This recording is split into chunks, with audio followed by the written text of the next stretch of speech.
This podcast is for educational and entertainment purposes only. Nothing stated on it, either by its hosts or any guests, is to be construed as psychological, medical, or legal advice.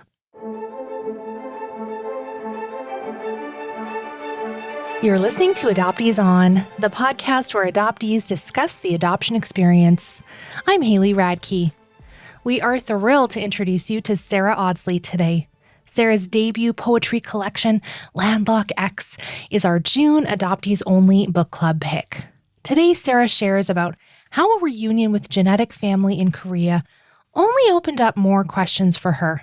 We talk about cultural differences, context that can be lost in translation, and how she may be an anomaly with accurate records from the adoption agency. We talk through several of Sarah's poems and our excitement surrounding the growing body of adoptee literature.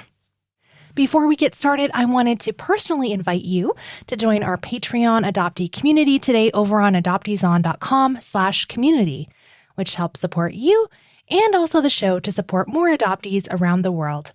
If you join us in June, you'll have access to our brand new Ask an Adoptee Therapist event, as well as the Adoptees Only book club with Sarah Audsley. Stay tuned to the end of the show and I'll tell you more details. We wrap up with some recommended resources for you. And as always, links to everything we'll be talking about today are on the website adopteeson.com. Let's listen in. I'm so pleased to welcome to Adoptees On, Sarah Audsley. Welcome, Sarah. Thank you so much, Haley. Thanks for having me. I love a poet, I gotta tell you. I can't wait. We're going to talk about your book a little bit later, but first, do you mind sharing a little bit of your story with us? Yes, and I love that you love poets. So my name is Sarah Audsley. I grew up in central Vermont in a log cabin that my father built and with white parents, and spent, my entire childhood in the same house, and then always wanted to be a writer. Was writing poetry when I was in elementary school and in high school, and then had clearly no idea that the writing world existed. Didn't know that there were MFA programs, and it wasn't until I was 29 until I realized that that's what I really wanted to do. I wanted to be a writer.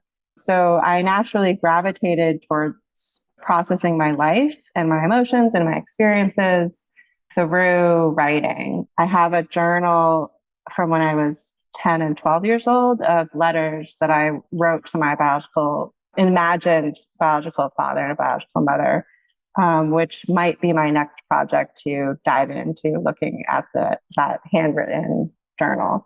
So flash forward to today, I published my debut poetry collection in February of 2023 with Texas Review Press, and it's called Landlock X. And I'm really proud of it. It took a long time to finally get to this point. And I'm also a Korean American adoptee, a transracial adoptee, which I think is very, very important to anyone who's engaging with my work. And then I've also gone back to South Korea in 2013 and did meet my biological father. That's a little bit about me. Thank you. I'm curious, from you saying even at 10 and 12, these journal entries that you were writing to your biological parents, what led you to discover, can I search? Can I look? What is that going to look like? What age did you come to that? Yeah, I think the journal entries when I was a young person allowed me an imaginative space to have dialogue between these people that essentially are also characters in someone's imagination. So I grew up knowing that my biological mother died from complications of my birth, and that my genetic or birth father was not able to care for me, which is why I was adopted. So the path to the search, which is pretty common in any adoptee's journey or experience, and I think of adoption as a spectrum of consciousness or awareness of how important it is to consider as part of your identity. In 2003 was when I first attempted a search. And that was, I had some friends whose parents were in Seoul in South Korea, and I sent them my adoption paperwork, which my parents had a file folder in the file cabinet in the basement. And I asked for those papers, and I sent them on to my friends' parents who were in Seoul. And at that time, I got feedback back from the post-adoption services that my biological father was indeed alive, but he at that time was not interested in connecting with me. And I was also told that he had remarried and had a son and a daughter. So I had half siblings. And that shows up a little bit in the collection in the third section of the book. There's a poem called The Half Sister Unmet. And then there's a poem of Planet Nine, a primordial black hole, new research suggests, which references the half brother. That journey began in 2003 when I was 21 and I was interested in making some type of connection. And then it took another 10 years for my genetic father, biological father, to be interested in contacting me, because as adoptees know, those sometimes you don't have accurate records.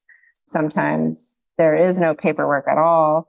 And depending on if the adoption is closed or open, they won't put you in contact with each other unless both parties want to be connected. So on the cusp of 30 was when I received a handwritten letter and a translation in English and a photo from the post-adoption services with information from my biological father. And the poetry collection opens with the handwritten letter from my biological father. And then the book is divided into 3 sections, kind of like a triptych, like a painting that has 3 panels. And the book opens with disorientation, with the untranslated handwritten letter from my biological father. And then there are 3 erasures of the English translation that appear. Each one appears in each individual 3 sections of the book. So I wanted the book to open with disorientation, for someone not to be able to read it. I don't read or write Korean, so I can't read the letter. I need a translator to translate it for me. I also needed a translator to be physically there at the meeting when we had a meeting. So, yeah. I wondered if it was his actual writing. It is, yeah. Because it's so neat. It doesn't touch one line on here. And then the content of it is, I read it as, as deeply emotional as someone who is still closed off to you a bit could be.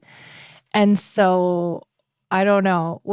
Did you have this feeling when you saw it? Like I get this feeling of like, oh my gosh, I don't know what this means. I don't know. And when I look at it, I'm like, oh my goodness, it's very like neat and precise. And I don't know. Did you have thoughts? So I think that when I look at it as an object to use in a poetic form, what the erasure form allowed me to do was to pull out or push back certain parts of the text and to repurpose and interact with the text in a new way. On receiving the handwritten letter and the English translation and the photo, I wanted to respond, but it really did take me 6 months to compose like a 6-page letter to write back. And knowing that was also going to be translated, that there was going to be a process of sending something that would then have to be filtered through in translation. The sentence that is the most interesting to me was, "She left you like that," which was describing the death of the birth mother, which was the catalyst for the choice for adoption. And that very, very short sentence, it's only, how many words is that? 1, 2, 3, 4 words. seems so like impactful and direct, also like a simple declarative sentence of that's how it was, this is how it was. So the process of interacting with that translation was pushing forward all the I's, the capital I and the lowercase I in the first translation. And then the third one has pushed forward all the U's, the word Y-O-U, and then the letter U. So you have like you, and then you have I. And then the middle translation has pushed and pulled forward certain words, certain sentences, like she left you like that is highlighted. And I was really thinking about agency and the pronouns of the I and the you, and then the center middle translation really wants to highlight just certain words, certain fragments. So it's interesting for adoptees interacting with our documents, and I see that as a way to process experience and also as a creative exercise and craft ability to craft your work, your experience through a poetic form and a poetic tradition. I have combed through some of your social, as I do when I prepare for an interview. They're all about my dog. There's a period where there was no dog photos, and then they're all dog photos after that. we love dogs here, so that's all good. That's literally nothing to do with what I'm going to say. I am going to say something superficial later, but that's not. It's not okay. That's fine. Go ahead. No, and some interviews you've done and things, and what I find, you're very outspoken on reproductive justice and women's rights and those kinds of things, and it comes through in your work, I think. And so when I read this line, when he says, if you are married since you were 30 years old now, he wondered if you were married, and I was like, oh, interesting. How does that, come across to you as well? Like, that's this other curiosity, like of his, this other connection to someone else, possibly. And I don't know. I just thought, oh, this would be hard for me to take, I think. I don't know.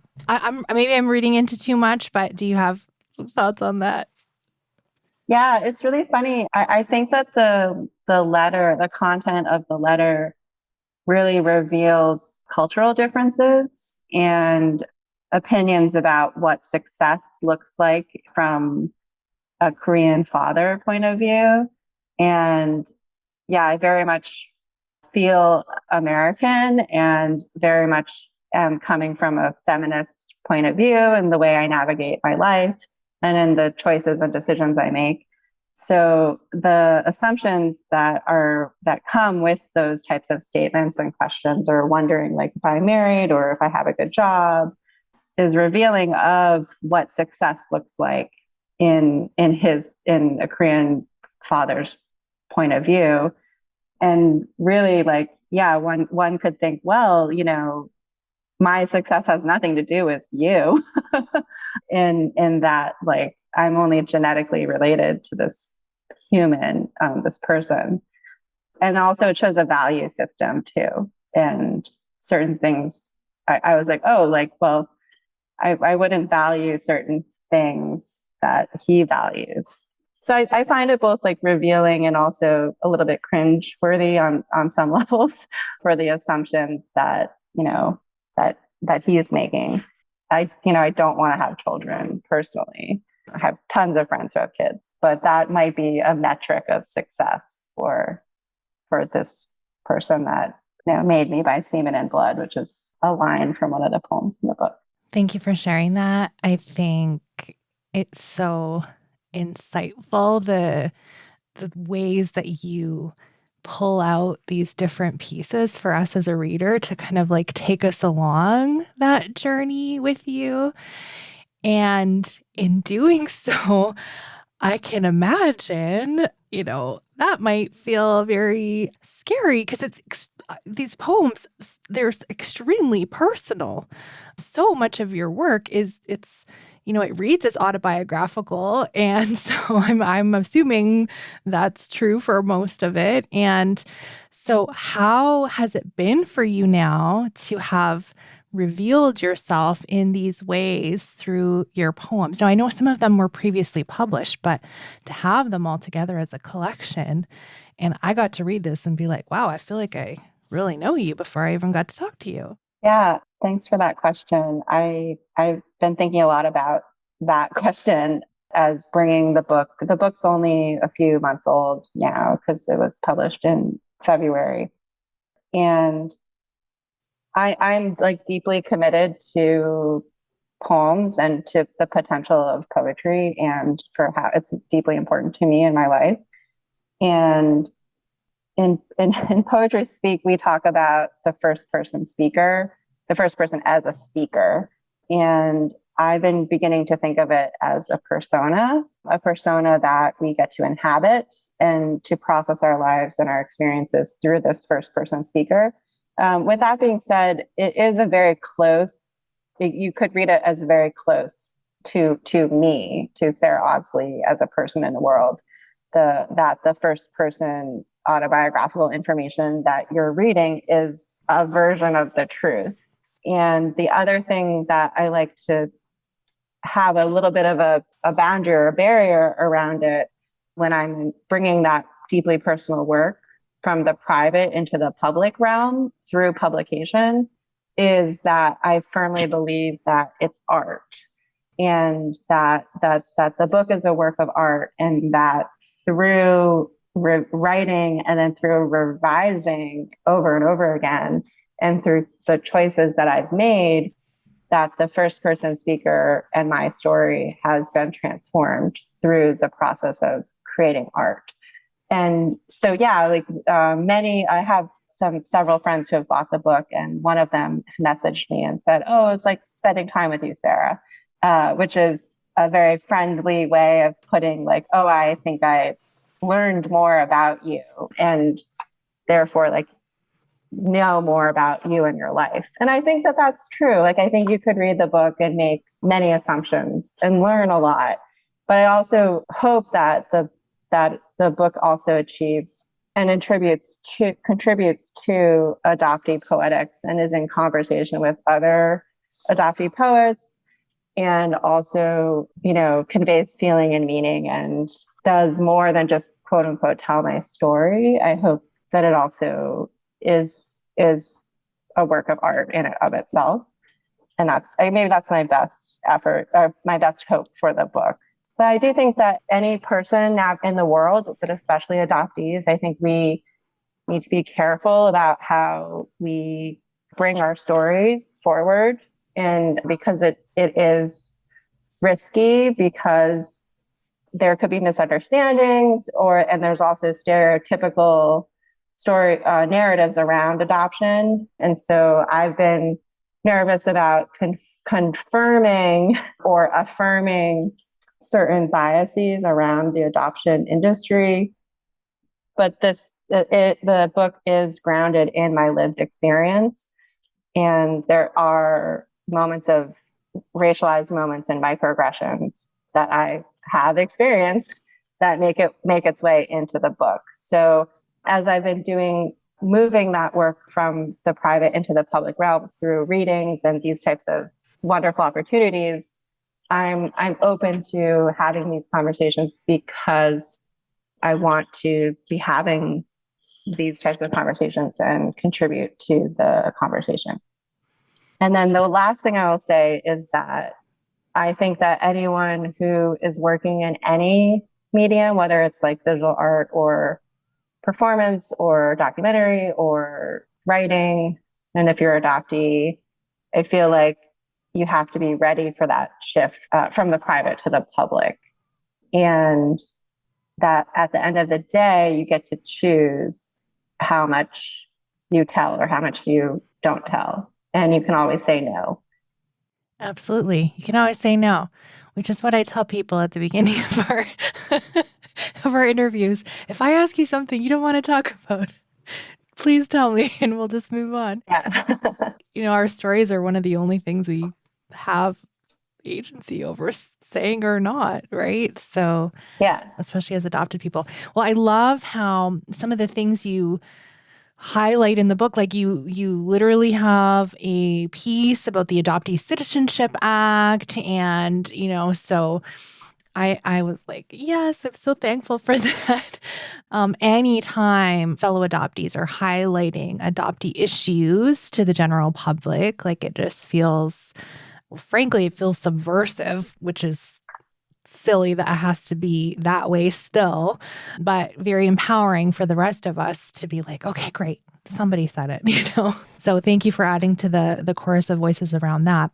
Let's talk about art for a minute, because your cover, I have not wanted to put the book away. It has been sitting on my desk since I got it because the cover is so gorgeous. And you talk through the book. The color is so present in almost every poem. It's mentioned multiple times in multiple ways. And I saw you mention somewhere in some other conversation, like, oh yeah, I kind of would love to be a painter maybe. Or like, So can you talk about the process of coming to this like gorgeous cover by a fellow artist, and then the importance of color to you? And maybe before you answer that, I'm going to say my superficial thing to you, which is, in deep diving your social, Sarah, I became enamored with your earring collection Oh, because they're all huge and beautiful. And I was like, I like those, I like those, I like those. So anyway, complimenting your taste in jewelry. All right, let's go back to art and color. thank you. Well, my favorite jeweler is Erica Walker, and she lives in New Hampshire. And shout out to Erica Walker. I'm a little embarrassed by my love for jewelry, for the amount of money that goes towards it. But there's something really wonderful about choosing what to adorn yourself with, and it also kind of is. It's both decoration and also powerful in what you choose. And also, I think that it can also be like a armor and a shield. Like you could, get dressed in the morning and put on the necklace that's going to be, the thing, your talisman for the day. So that's my superficial answer. Which is not superficial whatsoever. I also gravitate more towards stones and rocks from the earth and from the land, which is a nice segue into the book cover. So the book is called Landlock X, and the cover art is by a visual artist friend who I met at Vermont Studio Center, where I work, where I run the writing program manager at Vermont Studio Center. And Nancy Kim is a Korean American artist who lives in Italy, and she was an artist in residence in, I think, 2019, where we met each other. And we stayed in touch, and I sent her the full manuscript before pre-publication. So she read the whole book, and we had a Zoom, and I asked her if she'd be willing to provide the cover art for my book. And she was going to make individual pieces in response to the poems, but we just didn't have time because my publisher needed an image within a week, and it just wasn't going to be enough time for her to do her creative process to make individual pieces based on the poems. So I was scrolling through her social media, and I was like, I like this one or this one. And one of the choices was already in someone's private collection, so it wasn't available. But the one that we ended up with is called How a Yellow Hollow, and she made it in 2021. And it's paper pulp and silicone and acrylic paint. And if you ever are able to physically get your hands on the book itself, we were able to wrap the image around the spine. And there's minimal text typically there's poetry collections have several book blurbs on the back, but we wanted to maintain the integrity of the image. So we included only one book blurb on the back and then four as the inside first page that you open. And then I also decided not to put my photo on the back of the cover. My photo and longer bio is in the back of the book. So really wanting to maintain the image. I love the color. It is this hyper vibrant yellow, green chartreuse that actually also changes depending on what lighting it's in. And the form of the cover itself evokes both land. It's both land and not land. It has both blocking the water and also like negative space and positive space. And you can also physically see like the impressions that her fingers were making in the paper pulp. So I love the cover too. And I really feel like it's both engaging and also gives you, you're like, oh, what is this? Like, what am I about to enter into? And the color yellow recurs throughout the collection. And the color yellow for East Asian and myself becomes like an interesting color to meditate on. So it can be a racialized color. Some people refer to Asians as yellow, and I was interested in that color both in some of the experiences I bring forth in the collection, and also I'm surrounded by visual artists in my job and interested in painting and the creative process through the color yellow. But also you end up just seeing it everywhere. Once you start fixating on something, it ends up becoming an obsession and you end up just seeing it everywhere. So yeah, the color yellow recurs throughout the collection, and both in its form the form that it appears and takes in nature, like through birds or flowers, and then also through the ways in which it can be used in art, but then also how it's also a color that becomes racially charged. It's really this powerful theme through the whole book that I was, paying attention to the whole way through, which is a testament to your strength in writing and trying to highlight that for us.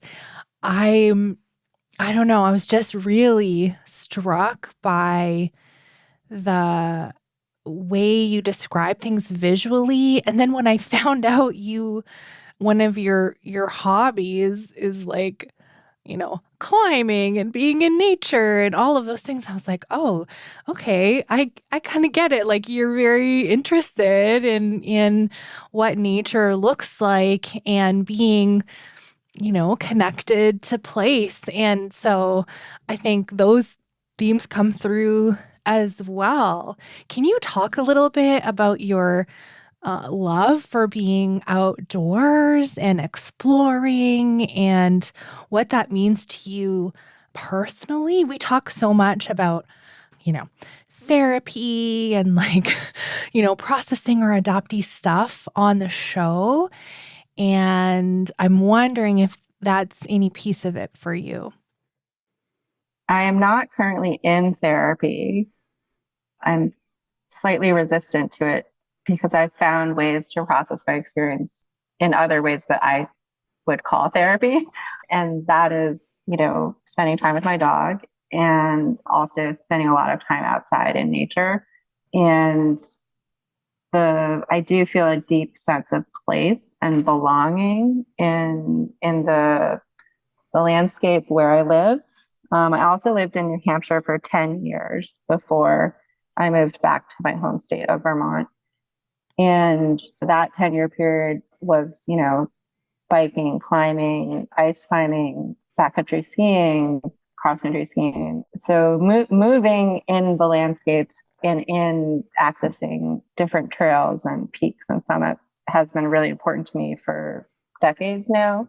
And what I've realized is that in a world where I might not feel belonging, in either a racial group or, because I'm adopted, and feeling like, Korean, but both Korean, but both not Korean, not having grown up with Korean culture, or so not feeling like I fit in certain ways. I always feel like I fit in to the land and place where I live. And that has become very important to me to maintain that level of access. So I typically don't really go to the city very much, but I do like to visit. I like to kind of dip in and out. So I'll go for very brief periods of time and visit friends who have more urban lifestyles.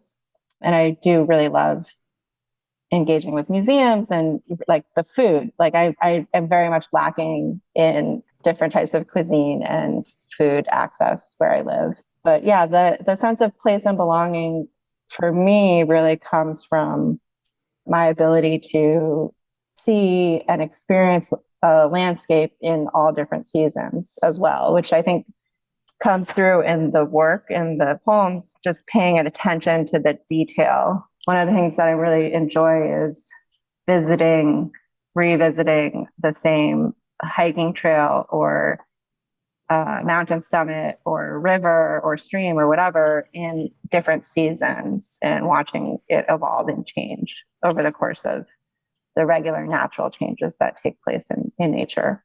So I am an introvert, and I spend a lot of time alone walking my dog in the woods. And that has provided a level of belonging. And also I call it, my church, my therapy is going into the woods. So you've got writing and nature. Those are the processing tools that you have cultivated over your 40 years so far on the planet. Yeah. I love that. Now, I don't know if you're going to be able to think of this immediately or not, and so no pressure.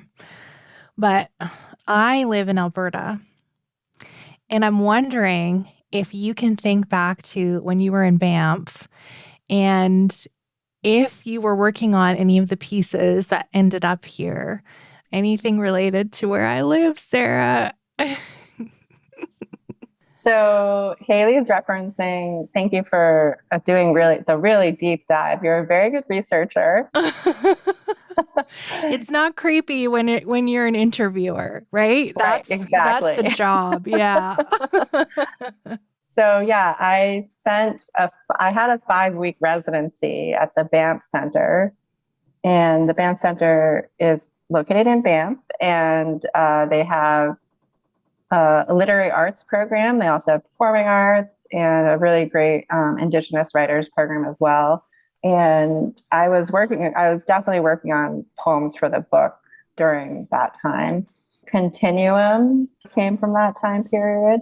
The poems about my half brother and half sister came from that time period. They started as epistolary poems. So dear, blah, blah, blah, dear, blah, blah, blah. So poems with the direct address, like writing letters. Can we pause at the half sister unmet? Yeah, sure. That makes me so happy that you wrote part of that here, because when we got to the last line, I giggled so hard because it's a spoiler. Can I read it? Is that okay? Yeah, please do. Yeah. The last line, it's all this sweet stuff about, what sisters could be, right? What the relationship could be like. And the last line is, probably we would have hated each other. I don't know why that just killed me. Yeah. It's funny. And it's a little unexpected because the rest of the poem is it would have been like this. It would have been like that. It's an imaginative sort of space, but the reality is probably we would have hated each other. I'm in reunion with 2 half sisters and a half brother, and to my delight, we have all sort of cultivated these really amazing relationships. Oh, that's so wonderful. And I'm a mother to 2 boys who would like to kill each other every single day. So I just hit my sweet spot right there. I don't know. That's one of my favorites just for that reason. It's true. In this imaginative space, it could be anything. but it's also a nod to the complexities of what you're saying of being a sibling. Mm-hmm. Well, let's kind of wrap on that topic before we do recommended resources. Let's talk a little bit about siblings. So you grew up with a brother who was also adopted from South Korea, but you had no biological connection to. So you knew an adoptee growing up. Did you guys ever talk about adoption? Yes, my brother is a year and a half younger, and we're not genetically related. So my parents had us involved in a big brother, big sister program, which is based in Dartmouth College in Hanover, New Hampshire, which is about 20 minutes from where we grew up. And in that area called the Upper Valley, the Upper Connecticut Valley, which is in between Vermont and New Hampshire, there were actually enough Korean adoptees to have like a little big brother, big sister group. Haley's just nodding her head and laughing a little bit. Okay, okay, I have two things. So one of my regular co-hosts that's on Patreon, Carrie Cahill Mulligan, I was just there to visit her. She works at Dartmouth and she lives there. So Oh, wow. I've been there. Oh, so you know where I'm talking about. I do. And then part two to that, one of my other regular co-hosts for Patreon is Sullivan Summer, and she was raised in New Hampshire as well, to white adoptive parents, and she's Black, and she has told me many times, so I should be able to summon the statistic up, but I cannot it's like less than 0.1% or something of people of color that live in that state. Yeah, it's very white. Very white. Yeah. That's why I'm making the face like, wow, okay, there was enough Korean adoptees to have a group. Okay, carry on.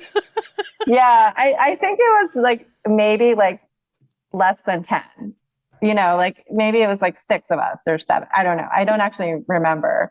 But, during that mid to late 80s period, there was a large number of Korean adoptees that were exported from South Korea. And I think that the number I've heard is like around 200,000 Korean adoptees, but actually no one really knows, I think, because of the inaccurate record keeping that was taking place. So this is all to say that my brother and I were part of this Big Brother, Big Sister program. And so we learned some things about Korean culture, and both of us grew up knowing our adoption stories. I won't share his because that's his own story that he owns, and I wouldn't want to share his story without his permission. But we have 2 different stories behind our adoptions, or the ones that were told to us that from our adoptive parents that is more or less backed up by the paperwork that we have available to us. So my brother was not interested in returning to Korea with me when I went in 2013. And he has not reached out or tried to done a search or express interest in a reunion. And, I'm totally respectful of his relationship with adoption and also with his knowledge and relationship and interest in his own story. Even though we grew up together in the same household, we've had different paths and journeys around thinking about how important or how not adoption is to our own individual identities. And my parents always provided the information that they had to us. So we grew up knowing each other's stories. I think you have this like unusual case where your paperwork is like accurate and it played out just so, and they had like, so it's unusual, I feel like. Yeah, it is. Compared to so many of the Korean adoptees that I've gotten the honor of speaking with. So thank you for sharing that. Has your brother read any of your poetry? I will answer that question, but I just wanted to go back to that comment on having accurate records and being able to do the search and for the search to come to fruition or to end up with a reunion. At that time, I didn't realize how rare it was for that circle to be quote unquote completed. And I'm grateful for the opportunity to have that experience But also, I will say that it just brings up more questions because the more information an adoptee receives can end up just bringing up other questions. So in many ways, there is it doesn't matter what, I mean, it matters. It so matters to go through that process. And it can be so heartbreaking to not be able to have a successful search, or to not get any information. But that too can be the information that you have. So I just wanted to acknowledge and not devalue anyone else who hasn't been able to go through that process.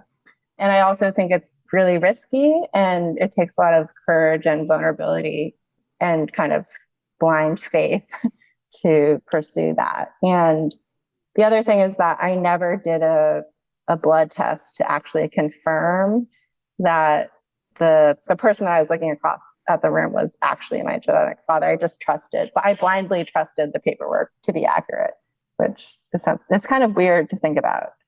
But anyway, I just wanted to make sure that we make space for everyone's ability to both search or not search, and that those things are out of your control, that having accurate documents are not something that you just can't control. And what you have is what you have. It's kind of a weird inheritance. Yes, thank you for that acknowledgement.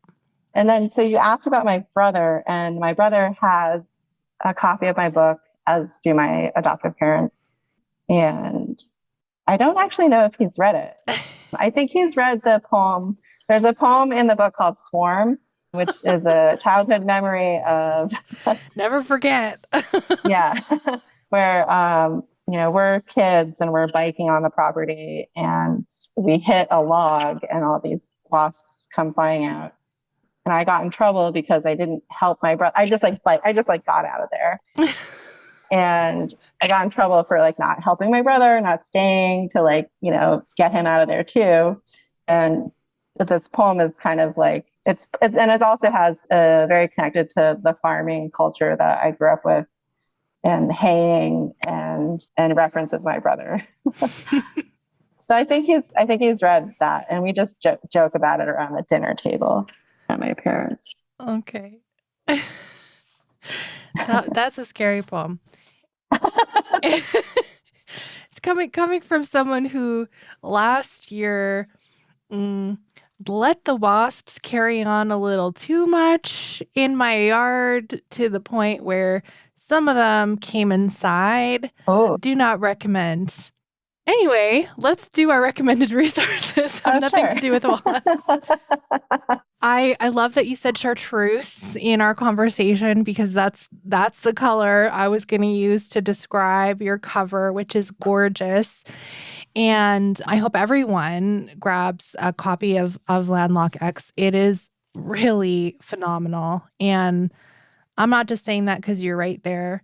I loved it. And I can't tell you the amount of time I have just stared at the waiting children art at the back, where you have covered the photos of waiting children waiting to be adopted with these beautiful flowers, and also made it'd be called found poetry when you cross out some of the words in their descriptions. It's just remarkable. It's so powerful, and unfairly, no one else can see it, but it's behind you as we record. It's just so gorgeous and heartbreaking at the same time.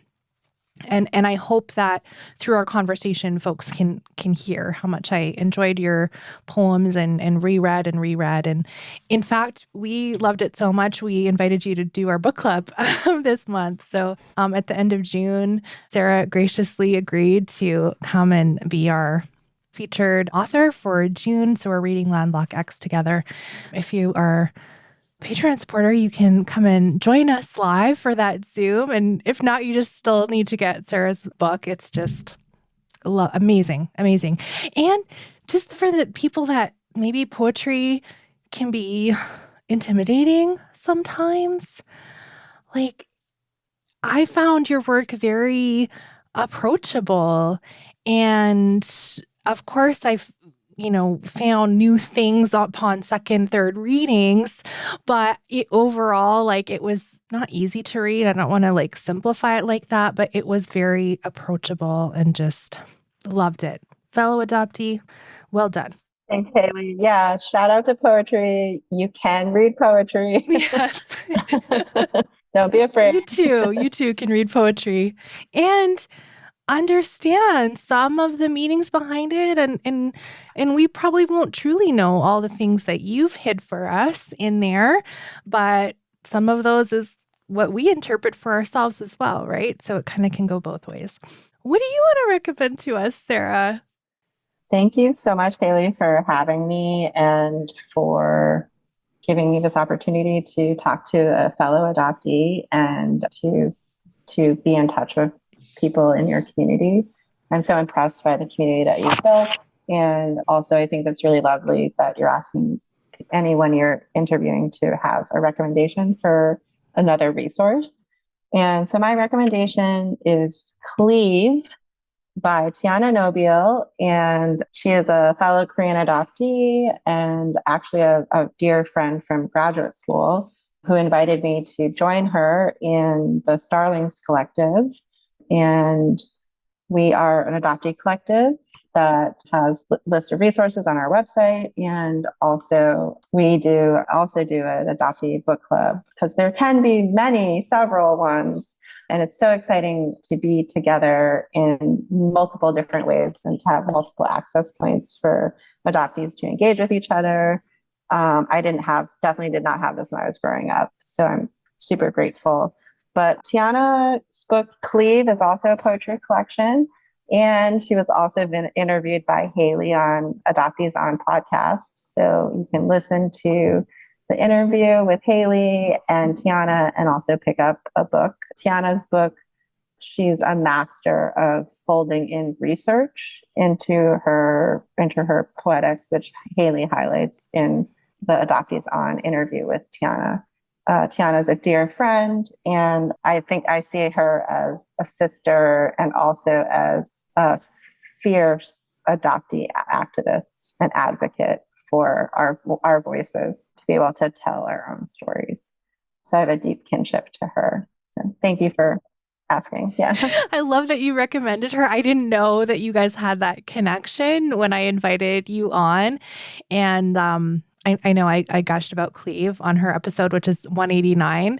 It is so good. Oh, man. Of course you're friends. Of course. Everything makes sense now. Okay, we will link to that. We'll link to the Starlings Collective.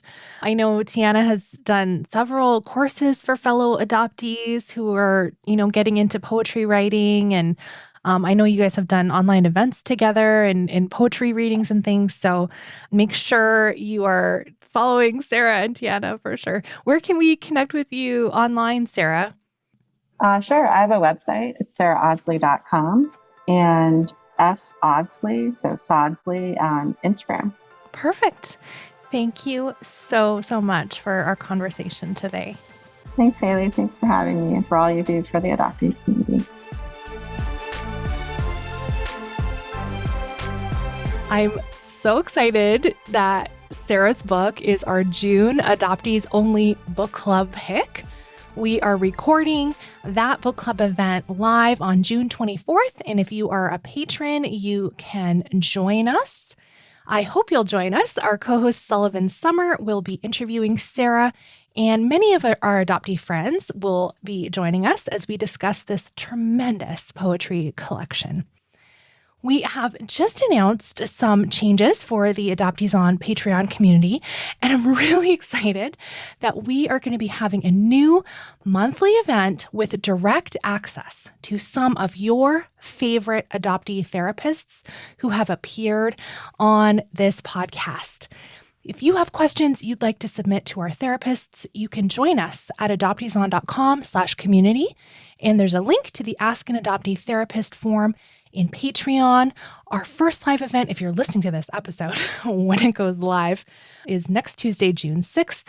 But we will be having these monthly, and a portion of them will be recorded and dropped into the Adoptees Off Script podcast feed. So even if you can't join us live, you will hear these therapists share their advice with us. So I'm really, really thrilled that we can bring you this brand new resource. Okay, join us for book club. Join us for Ask an Adoptee Therapist. Thank you for listening to Adoptee Voices. Let's talk again next Friday.